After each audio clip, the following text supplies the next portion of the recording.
Hello students, कैसे हो आप लोग। आई होप कि आप सब अच्छे होंगे। आप लोग की प्रिपरेशन बहुत अच्छे से चल रही होगी। और आज हम लोग बात करेंगे इकोलॉजी का, जो organism and population chapter number 13 है, उसका सेकंड पार्ट के ऊपर हम लोग बात करेंगे। हम लोग इसमें प्रैक्टिस कर रहे हैं एमसीक्यू के साथ, जो है वो एनसीईआरटी को भी इंक्लूड कर रहे हैं। बहुत इंपॉर्टेंट सेशन है आप सबके लिए, जो भी स्टूडेंट नीट 2020 की प्रिपरेशन कर रहे हैं उन सब के लिए बहुत इंपॉर्टेंट है, क्योंकि हम यहाँ पे एनसीईआरटी को डायरेक्ट इंक्लूड कर रहे हैं। तो यहाँ पे आपका जो भी क्वेश्चन एनसीईआरटी से डिराइव होता है किस तरह से, वो आपको यहाँ पे पता चलेगा। तो हम यहाँ पे एमसीक्यू के साथ जो है वो एनसीईआरटी भी ले रहे हैं। तो चलिए स्टार्ट करते हैं। आज का हमारा जो सीरीज है वो है ऑर्गेनिज्म एंड पॉपुलेशन। इसमें हम लोगों ने जो लेक्चर फर्स्ट था हमारा पार्ट 1, उसमें हम लोगों ने 20 क्वेश्चन को लगभग किया था कंप्लीट। लेकिन इसमें फिर से हम एक बार रिवीजन करेंगे। जो भी स्टूडेंट नए हैं, जो फर्स्ट लेक्चर को नहीं देख पाए, तो वो यहाँ से अपना कवर अप कर सकते हैं। लेकिन फिर भी उस लेक्चर को देख ले, क्योंकि वो लेक्चर थोड़ा डिटेल में था। थोड़ा सा इसमें मैं डिटेल में बात नहीं करूंगी क्योंकि टाइम कम है, हम यहाँ पे रिवीजन करेंगे। तो चलिए स्टार्ट करते हैं क्वेश्चन नंबर फर्स्ट से। सबसे पहला क्वेश्चन जो है वो आप लोग को दिख रहा होगा स्क्रीन पे। इकोलॉजी क्या होता है? Ecology is the study of. Ecology में आप लोगों को पता होना चाहिए, इकोलॉजी में हम स्टडी करते हैं ऑर्गेनिज्म का उसके इन्वायरमेंट के साथ। ठीक है, ऑर्गेनिज्म का उसके इन्वायरमेंट के साथ क्या इंटरेक्शन है, उसे हम बोलते हैं इकोलॉजी। ठीक है, तो आपको पता होगा इसका आंसर आप लोग यहाँ से पढ़ सकते हैं। यहाँ से आप लोगों को इसका आंसर मिल जाएगा। ये डायरेक्ट एनसीईआरटी का लाइन है, आप देख सकते हो किस तरह से एनसीईआरटी से आया हुआ है। Ecology is subject which studies the interaction among organism and between the organism and it's physical environment. तो आपको समझ आ गया होगा। चलिए अब चलते हैं अगले क्वेश्चन की तरफ। The term ecology was coined bye, जो टर्म इकोलॉजी को देने वाले साइंटिस्ट थे वो है हैकल। कौन थे साइंटिस्ट? वो थे हैकल। चलिए अब चलते हैं next. The study of inter relationship between a species and it's environment, जिसे हम बोलते हैं ऑर्टिकोलॉजी। इसके बाद विच one is basic unit of ecological hierarchy, मतलब इकोलॉजी का जो शुरुआत होता है, मतलब बेसिक यूनिट होता है, वो होता है एक इंडिविजुअल। आप इसे एक ऑर्गेनिज्म भी बोल सकते हो। ठीक है, तो इकोलॉजी का जो बेसिक होता है वो क्या है? एक ऑर्गेनिज्म है। इसके बाद चलते हैं क्वेश्चन नंबर 5 की। The presence of diversity at the junction of territories of two different habitat को हम क्या बोलते हैं? उसे हम बोलते हैं एज इफेक्ट। अब आते हैं क्वेश्चन नंबर 6 की तरफ। द टर्म निके, ठीक है, निके बोलो या आप जैसे भी आपको प्रोनाउंस करना है वैसे आप कर सकते हो उसे। The term niche of a species refers to. Niche का क्या मतलब होता है? निके का मतलब होता है स्पेसिफिक एंड हैबिचुअल, मतलब उस ऑर्गेनिज्म का हैबिटेट। ठीक है, इसके बाद चलते हैं क्वेश्चन नंबर 6 की तरफ। द ट्रांजिशन जोन बिटवीन दो कम्युनिटीज के बीच का जो ट्रांजिशन जोन होता है उसे हम बोलते हैं इकोटोन। ये सारे क्वेश्चन एग्जाम में आए हुए क्वेश्चन है। इसके बाद चलते हैं क्वेश्चन नंबर 8 की तरफ। Which of the following pairs belong to the category of cold blooded animals, इसमें से कौन से ऑर्गेनिज्म जो है वो कोल्ड ब्लडेड एनिमल की कैटेगरी से बिलोंग करते हैं? तो ऑप्शन नंबर बी हो जाएगा इसका। 1 सेकेंड, ऑप्शन नंबर बी आप देख सकते हो यहाँ पे, फ्रॉग एंड स्नेक्स। ठीक है, फ्रॉग एंड स्नेक्स जो है वो आपको कोल्ड ब्लडेड एनिमल की कैटेगरीज में आते हैं। इसके बाद which organism which can tolerate and thrives in a wide range of temperature, उसे हम बोलते हैं यूकैरियोथर्मल। ठीक है, जो वाइड रेंज ऑफ टेम्परेचर पर भी टॉलरेट कर सकते हैं। इसके बाद चलते हैं 11 जुलाई को, बहुत इंपॉर्टेंट चीज़ है, क्या सेलिब्रेट किया जाता है? तो 11 जुलाई को आपको पता होना चाहिए वर्ल्ड पॉपुलेशन डे जो है वो सेलिब्रेट किया जाता है। इसके बाद the abundance of species population with in its habitat, जहां भी बात हो हैबिटेट का वहां उसका आंसर हो जाएगा निके। ध्यान से रखना आप लोग अच्छे से इस बात को। ठीक है, इसके बाद चलते हैं question number 12। Which is a matching pair of a certain organism and the kind of association, कौन सा ऑर्गेनिज्म यहाँ पे जो काइंड ऑफ एसोसिएशन को शो करता है? तो इसका आंसर होगा अलगी एंड फंजाई। अलगी एंड फंजाई जो है वो लाइकेंस बनाता है। लाइकेंस का मतलब जिसमें अलगी और फंजाई दोनों को बेनिफिट्स हो, उसे हम बोलते हैं mutualism.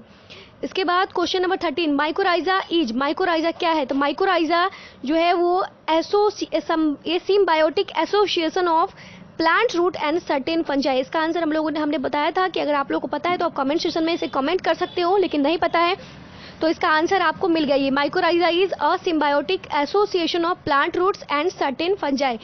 Question number 14। In biotic community which one of the following is a protective device, तो बायोटिक कम्युनिटी में जो होते हैं, biotic community which one of the following is a protective device जो होता है वो है मिमिक्री। आपका आंसर जो होगा वो है mimicry. Question number 15। Hermit crabs and sea anemone relationship को हम क्या बोलते हैं? बहुत इंपॉर्टेंट चीज है। Hermit crab and sea anemones का जो रिलेशनशिप होता है उसे हम बोलते हैं कॉमेंसलिज्म। इसके बाद question number 16। Praying mantis, praying mantis जो है वो किसका एग्जाम्पल है? कामोफ्लेज का। Question number 17, the permanent decrease in population number, जो परमानेंट डिक्रीज हो जाता है पॉपुलेशन का, उससे वो क्या किसके वजह से होता है? तो वो होता है मोर्टेलिटी की वजह से। मोर्टेलिटी का मतलब होता है डेथ रेट, आपको पता होना चाहिए। नेटेलिटी का मतलब होता है बर्थ रेट। इमिग्रेशन का मतलब होता है जो ऑर्गेनिज्म कहीं और से हमारे यहाँ आते हैं, मतलब किसी हैबिटेट्स में, ये हम बोल सकते हैं कि हैबिटेट्स है और वहाँ से कोई ऑर्गेनिज्म यहाँ पे आया तो हुआ इमिग्रेशन, लेकिन इसी हैबिटेट से जो ऑर्गेनिज्म जो चले जाते हैं वो हो जाता है माइग्रेशन। और मोर्टेलिटी का मतलब होता है डेथ रेट।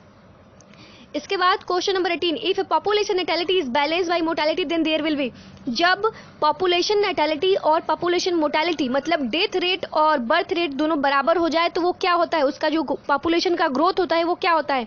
तो इसका आंसर जो है वो ये होगा, जीरो पॉपुलेशन ग्रोथ। मतलब यहाँ पे कोई भी ग्रोथ आपको शो नहीं होगा, जो पॉपुलेशन का ग्रोथ हो जाएगा वो जीरो हो जाएगा। इसके बाद population explosion in India, India में जो है पॉपुलेशन बढ़ने का वजह क्या है? तो वो है सिर्फ और सिर्फ इंक्रीज नेटेलिटी, क्योंकि यहाँ पे डेथ रेट जो है वो बहुत ज़्यादा है। इंडिया में जो है वो डेथ रेट बहुत ज़्यादा है, सॉरी 1 सेकेंड, डेथ रेट नहीं, यहाँ पे जो है वो बर्थ रेट बहुत ज़्यादा है, क्योंकि मैंने बात करी यहाँ पे अभी नेटेलिटी की। तो नेटेलिटी का मतलब होता है बर्थ, तो इंडिया में जो है वो बर्थ रेट बहुत ज़्यादा है, इसके वजह से जो है यहाँ पे पॉपुलेशन जो है वो एक्सप्लोजन है। इसके बाद the ease of pyramid with broad base indicates, तो वो है high percentage of young individuals. इसके बाद चलते हैं question number 21, which one is wrong. तो हम इसे एनसीईआरटी से बात करेंगे कि ये जो बहुत इंपॉर्टेंट पॉइंट्स है, क्योंकि जब तक आप इसे एनसीईआरटी से नहीं देखो वो आपको समझ में नहीं आएगा। आप देख सकते हो यहाँ पे जो डायग्राम है टेबल 13.1 पॉपुलेशन इंटरेक्शन का ये डायग्राम है। अगर इसका आंसर आपको चाहिए तो यहाँ पे आप देख सकते हो, यहाँ पे सबसे पहला जो है आप देख सकते हो नेम ऑफ इंटरेक्शंस। इंटरेक्शन का मतलब होता है दो डिफरेंट स्पीसीज, ठीक है, के बीच में जो इंटरेक्शन होता है। आप यहाँ पे सबसे पहले देख सकते हो म्यूचुअलिज्म है। म्यूचुअलिज्म में स्पीसीज ए है और स्पीसीज बी है, मतलब दोनों पॉजिटिव है। प्लस प्लस का चिन्ह, मतलब आपको जब भी साइन दिखे इसका मतलब ये है कि दोनों ऑर्गेनिज्म को यहाँ पे बेनिफिट हो रहा है, ठीक है। प्लस का मतलब होता है बेनिफिट, माइनस का मतलब होता है उसे एक नुकसान हो रहा है, ठीक है, लॉस हो रहा है, और जीरो का मतलब होता है न्यूट्रल, ना ही उसे फायदा हो रहा है और ना ही उसे नुकसान हो रहा है। तो यहाँ पे आप देख सकते हो म्यूचुअलिज्म का मतलब है कि दोनों जो स्पीसीज है यहाँ पे उसे बेनिफिट हो रहा है। म्यूचुअलिज्म में कौन कौन से ऑर्गेनिज्म आते हैं आप जल्दी से बताओ इसे आंसर। तो म्यूचुअलिज्म में जो ऑर्गेनिज्म आते हैं वो है अलगे और फंजाई आते हैं, ठीक है। चलिए अब हम नेक्स्ट देख लेते हैं कंपटीशन। कंपटीशन में होता क्या है, दोनों को नुकसान होता है यहाँ पे, क्योंकि यहाँ पे साइन क्या है आपका नेगेटिव है। तो यहाँ पे दोनों जो दोनों दो स्पीसीज होगा, सॉरी जो दो स्पीसीज होंगे, स्पीसीज ए और स्पीसीज बी, दोनों के यहाँ पे नुकसान होने वाला है, इसलिए यहाँ पे आपको माइनस का साइन दिख रहा है। इसके बाद है प्रिडेशन। प्रिडेशन में मतलब जो शिकार करेगा उसे तो फायदा होगा, लेकिन जो शिकार होगा उसका जो है वो नुकसान होगा। तो जो शिकार करेगा उसमें पॉजिटिव आ गया, प्लस का साइन आ गया, लेकिन जिसका शिकार होगा उसका नेगेटिव साइन आ गया। पैरासिटिज्म मतलब जो होस्ट होगा, आप समझ सकते हो, जो पैरासाइट होगा वो पॉजिटिव है, वो प्लस है क्योंकि उसका फायदा हो रहा है, और जो होस्ट है वो यहाँ पे आपका माइनस साइन है क्योंकि उसका लॉस हो रहा है, ठीक है। यहाँ पे जो पैरासिटिज्म है यहाँ पे जो प्लस है, वो जो होस्ट है वो माइनस है, और जो 1 सेकेंड, और जो पैरासाइट्स है वो प्लस है। तो यहाँ पे फायदा किसका हो रहा है, पैरासाइट का फायदा हो रहा है, लेकिन नुकसान किसका हो रहा है, होस्ट की बॉडी का नुकसान हो रहा है, चाहे होस्ट कुछ भी हो सकता है। इसके बाद चलते हैं कॉमेंसलिज्म पे। कॉमेंसलिज्म पे एक को तो फायदा होगा, मतलब पॉजिटिव है, लेकिन दूसरे को ना ही फायदा होगा और ना ही नुकसान होगा। इसके बाद चलते हैं एमेंसलिज्म पर, मतलब एक को नुकसान होगा लेकिन दूसरे को ना ही फायदा और ना ही नुकसान। तो आई होप कि आपको ये डायग्राम समझ आ गया होगा। आगे बहुत सारे क्वेश्चन हैं, इन सारे क्वेश्चन का आंसर आप लोगों को ही लगाना है, इसलिए मैं ये जो डायग्राम है बहुत इंपॉर्टेंट डायग्राम है, इसे आप लोग अच्छे से समझ ले। क्या है, पहला म्यूचुअलिज्म है, दूसरा कंपटीशन है, तीसरा प्रेडेशन है और पैरासिटिज्म है, देन कमेंसलिज्म है, देन एमेंसलिज्म है। आप इन जो जितने भी यहाँ पे आपको दिख रहा है पॉपुलेशन इंटरेक्शन जो है वो सारे जो नेम ऑफ इंटरेक्शन है वो सारे अच्छे से ध्यान से रखें, और आई होप कि आपको याद करने की ज़रूरत नहीं पड़ेगी, क्योंकि ये सब जो है थोड़ा सा कॉन्सेप्चुअल चीज़ है, इसमें रटने की कोई ज़रूरत नहीं है। इसके बाद चलिए चलते हैं क्वेश्चन नंबर 22 की तरफ।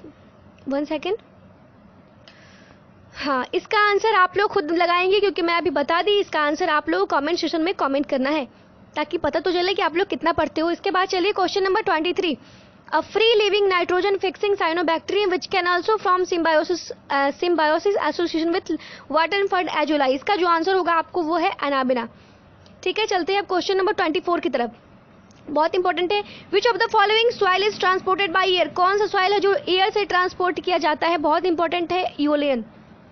ठीक है, चलते हैं अब क्वेश्चन नंबर 25 की तरफ। Vertical distribution of different species occupying different level in a biotic communities. मतलब अगर आप किसी ऑर्गेनिज्म को 1 सेकेंड वर्टिकल में डिस्ट्रीब्यूट करते हो, ठीक है, तो उसे हम क्या बोलते हैं, बहुत इंपॉर्टेंट चीज़ है, उसे हम बोलते हैं स्ट्रैटिफिकेशन। ठीक है, अगर किसी भी ऑर्गेनिज्म को हम वर्टिकली डिस्ट्रीब्यूट करते हैं तो उसे हम बोलते हैं स्ट्रैटिफिकेशन। इसके बाद चलते हैं क्वेश्चन नंबर 26 की तरफ। A species facing extremely high risk of extinction in the immediate future is called. उसका क्या मतलब है, क्रिटिकली इंडेंजर। मतलब अगर कोई ऑर्गेनिज्म है वो खत्म होने की कगार पे है, ठीक है, फ्यूचर में, तो उसे क्या बोलेंगे, वो क्रिटिकली इंडेंजर्ड है, वो इंडेंजर्ड स्पीसीज, मतलब वो खत्म होने वाला, ठीक है, मतलब वो जो है वो बहुत खतरा है उसका, खत्म होने का है वो। इसके बाद चलते हैं क्वेश्चन नंबर 27 पे। बहुत इंपॉर्टेंट क्वेश्चन, थोड़ा सा न्यूमेरिकल वाला क्वेश्चन आ गया। यहाँ पे आप देख सकते हो, if 20 joule of energy is trap at producer level. क्या क्वेश्चन में है, if 20 joule of energy is trapped at producer level then the how much energy will be available to peacock as food in the following chain. बहुत important question है। यहाँ पे आपको 10% law जो है वहाँ पे वर्क करेगा। 10% लॉ में जो है आप देख सकते हो, सबसे पहले यहाँ पे क्या बता रहा है, चलिए इसे हम लोग सॉल्व करते हैं। प्लांट का जो है वो दिखा रहा है 20, ठीक है, तो आपको बताना किसका है, पिकॉक का। किसका बताना है आपको, पिकॉक का बताना है। तो सबसे पहले यहाँ पे 10% जो है वो लॉ वर्क करेगा। तो 20 का 10% कितना हो जाएगा, आप लोग बताएंगे, इसका हो जाएगा 2 जूल, ठीक है। फिर 2 जूल का 10% कितना हो जाएगा, 0.2 जूल। फिर 0.2 जूल का जो है वो 20% कितना हो जाएगा, तो 0.002 जूल हो जाएगा, ठीक है। तो जो पिकॉक का जो हो जाएगा वो 0.02 जूल हो जाएगा। तो इसका आंसर जो है वो आपका 0.02 जूल है, ठीक है। इसके बाद चलिए चलते हैं क्वेश्चन नंबर 1 सेकेंड, इसका आप ऑप्शन तो लगा ले, क्या हो जाएगा इसका ऑप्शन जो है वो आप समझ सकते हो, 0.02 जूल। इसके बाद चलिए क्वेश्चन नंबर 28 की तरफ। इसका क्वेश्चन आप लोग को करना है। अगर आप लोगों को कोई भी प्रॉब्लम हो इस क्वेश्चन में तो आप कमेंट सेक्शन में जब तक इसका बोलेंगे नहीं तब तक मैं इसका आंसर नहीं बनाने वाली हूँ।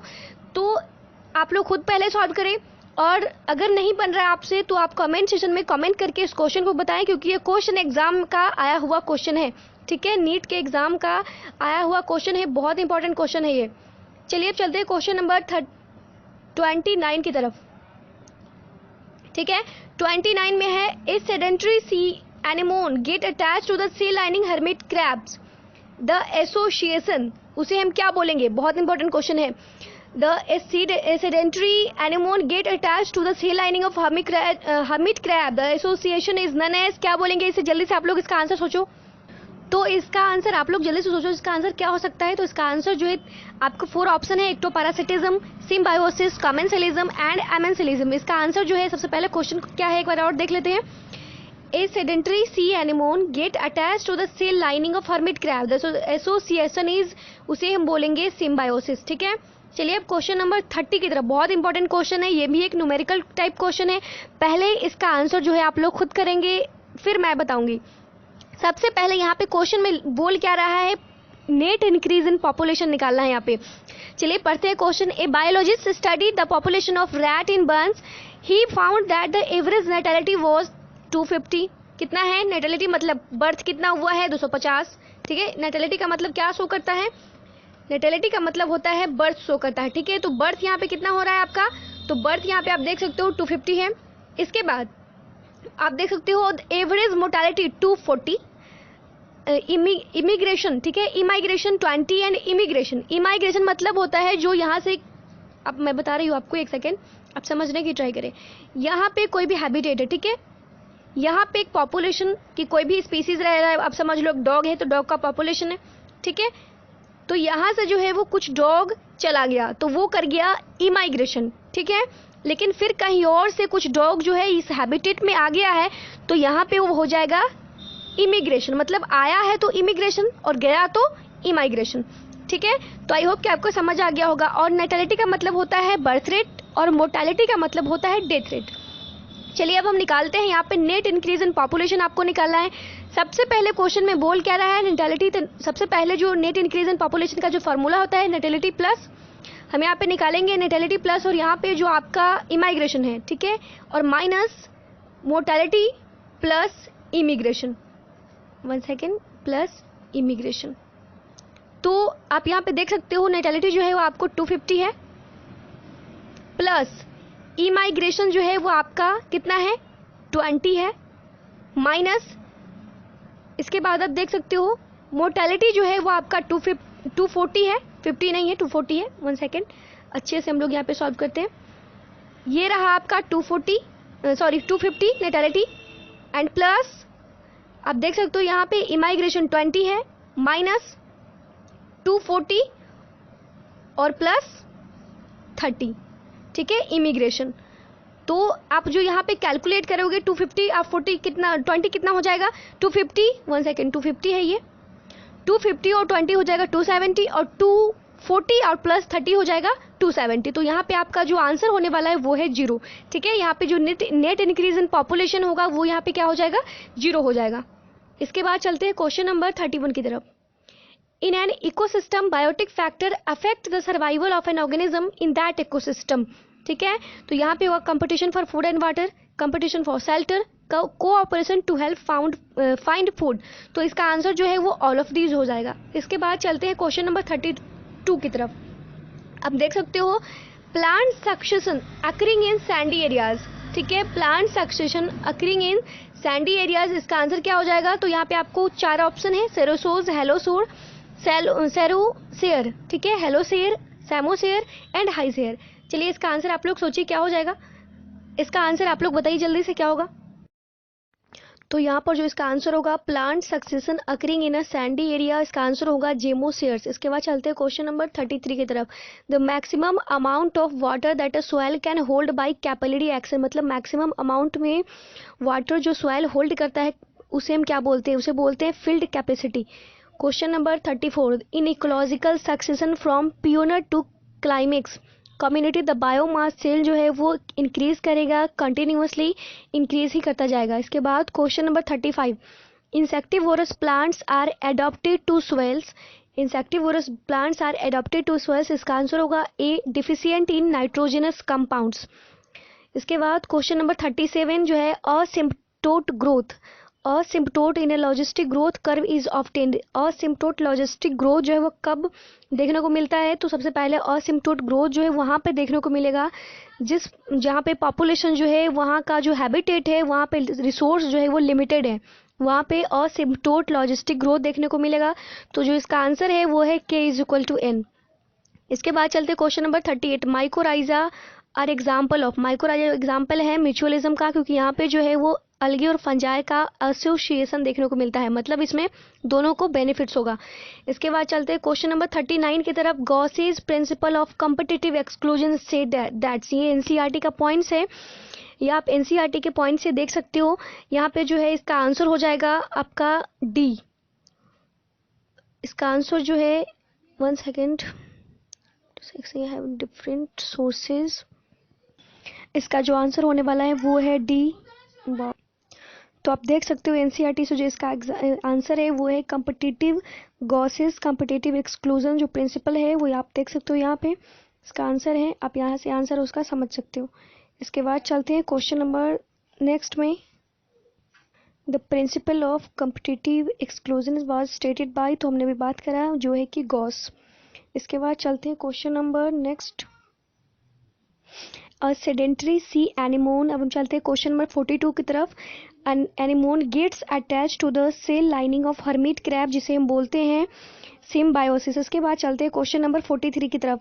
Plants which produces characteristics nematophores and show vivipary belong to, तो उसका आंसर जो होगा वो है halophytes. Question number 45, it is much easier for a small animal to run up hill than for a larger animals, because मतलब छोटे animals को जो है अपहिल पे जो है वो ईजियर होता है, लेकिन अगर मैं बात करूँ वहाँ पे लार्ज एनिमल्स का तो वो नहीं। तो वो उसका जो वजह है वो ये है कि स्मॉलर एनिमल्स का मेटाबॉलिक रेट जो होता है वो हाई होता है, ठीक है। इसके बाद चलते हैं क्वेश्चन नंबर 46 की तरफ। In a population if the rate of addition of new member is higher than the rate of individual of lost, मतलब अगर कोई यहाँ पे पॉपुलेशन है और वहाँ पे जो मेंबर्स है यहाँ पे बता रहा है the rate of addition of new member is higher than the rate of individual of loss, तो उसका जो आंसर हो जाएगा वो है एक्सपोनेंशियल ग्रोथ। इसके बाद चलते हैं क्वेश्चन नंबर 47 की तरफ। Which of the following take part in symbiosis of lichens. तो लाइकेंस में जो है वो सिम्बायोटिक कौन करता है, तो वो है अलगल फंजाई, जिसे हम बोलते हैं लाइकेंस। जब अलगी फंजाई के साथ एसोसिएशन करता है, सिम्बायोटिक एसोसिएशन करता है, उसे हम लाइकेंस बोलते हैं। इसके बाद चलते हैं क्वेश्चन नंबर 48 की तरफ। मेटाजेनेसिस रेफर्स टू, मेटाजेनेसिस क्या होता है, तो यहाँ पे जो इसका आंसर होगा वो है C, alternation of generation between sexual and asexual and sexual phase of an organism. I hope कि आपको समझ में आ गया होगा जितने भी एमसीक्यू हम लोगों ने बात करी है, एटलीस्ट जो मैक्सिमम हमारा 48 एमसीक्यू हो पाया है, बाकी हम नेक्स्ट लेक्चर में भी कवर करेंगे। और अब जो है मैं ट्राई करूँगी कि आपका जो ऑर्गेनिज्म एंड पॉपुलेशन का जो लेक्चर है वो मैं डालूँ रिवीजन का जो लेक्चर है, ताकि उससे जो भी इंपॉर्टेंट पॉइंट्स है वो आपका कवर अप हो जाए। बहुत सारा पॉइंट्स आपका इससे कवर हो गया, लेकिन उतना नहीं हो पाया जितना एग्जाम में आता है, तो मैं ट्राई करूँगी कि वो भी आपका बहुत जल्द कंप्लीट हो जाएगा। तब तक के लिए पढ़ते रहिए, समझते रहिए, कोई भी डाउट हो ज़रूर पूछिए। All the best all of you.